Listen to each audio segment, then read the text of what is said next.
Muling kinilala ang taletong kapuso sa 37th Aliw Awards at kasama dyan sina Julian San Jose at Stel ng SB19.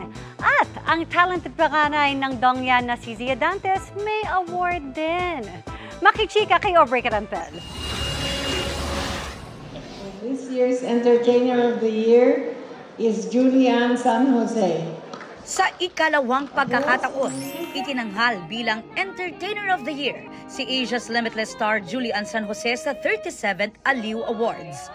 Pinarangalan din sina The Voice Kids coaches Julie at SB19 Stel as Best Collaboration in a Major Concert para sa kanilang Julie and Stel Ang Ating Tinig. Produced by GMA Synergy, GMA Entertainment Group, and 1Z Entertainment. Ang panganay ng kapuso royal couple na sina Dingdong Dantes at Marian Rivera na si Zia, tinanggap ang unang Aliw Award as Breakthrough Child Performer of the Year. Para yan sa kanyang viral performance ng Rise Up sa isang recital concert. Good evening, everyone. Thank you for making me have this opportunity to speak to all of you. And thank you for the Aliw Awards for giving me this wonderful award. Pinasalamatan din ni Zia ang kanyang ever-supportive and proud parents. Best stand-up comedian naman si Super Tekla. Best Group Ensemble Performance in a Concert si Sparkle artist Gian Magdangal and Lara Maige for the greatest duet. Best Featured Actress in a Play si lolong actress Charmaine Centenera Buencamino para sa stage play na Grace. At ang kanyang mister na si Noni Buencamino, wagi namang Best Lead Actor in a Play for Balete.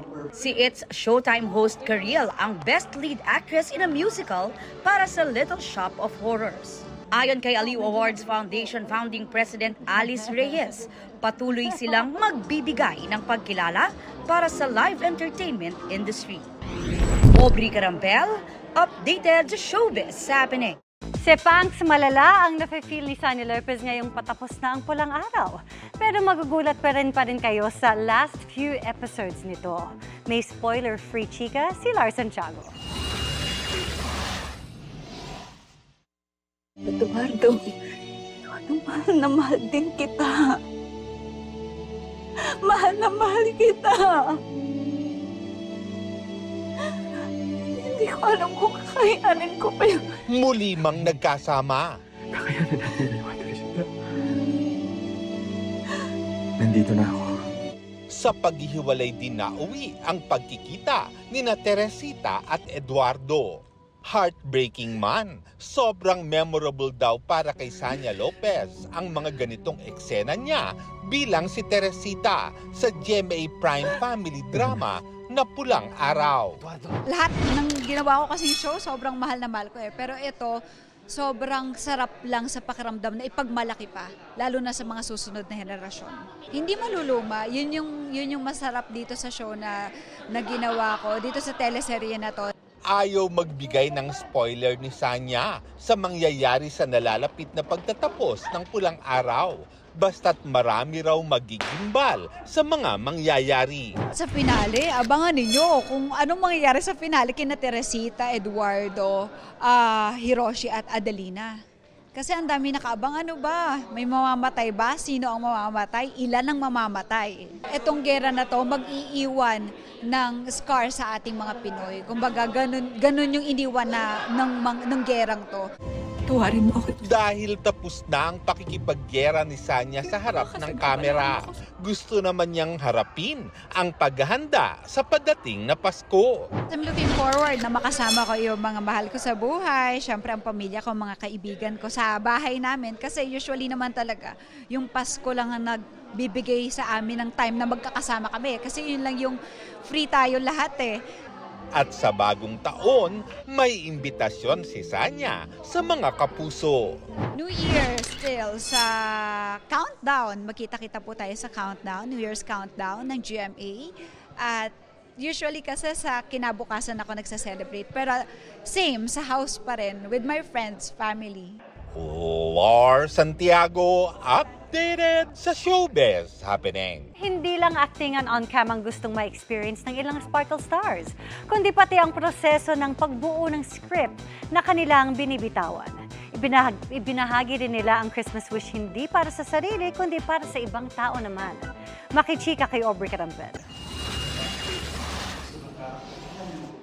Mismong si National Artist for Film and Broadcast Arts Ricky Lee at GMA Network Creative Director Aloy Adlawan ang nagbahagi ng kanilang kaalaman sa script writing sa isinagawang script analysis masterclass para sa Sparkle Artists.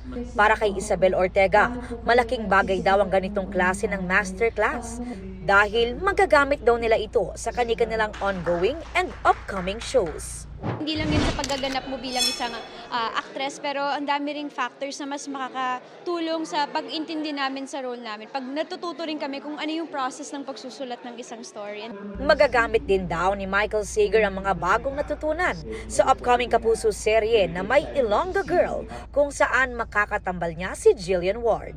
As an actor, siguro nakatulong po sa akin is the fact that we get to see how important it is to connect with one another, lalo na sa mga directors natin, para hindi lang tayo mag-isa, teamwork pa din siya.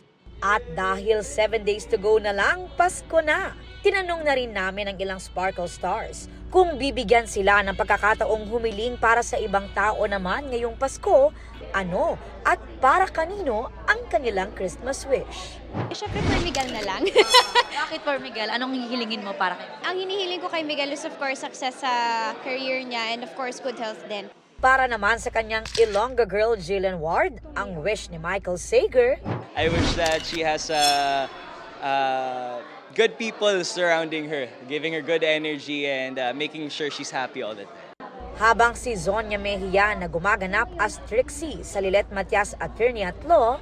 Si Papa kasi nandyan siya lagi, lahat ng sacrifices ginawa niya for our family. So gusto ko naman ngayong Pasko is maging masaya lang siya, wala siyang isipin, maging masaya lang siya. Aubrey Carampel, updated sa Showbiz Happening.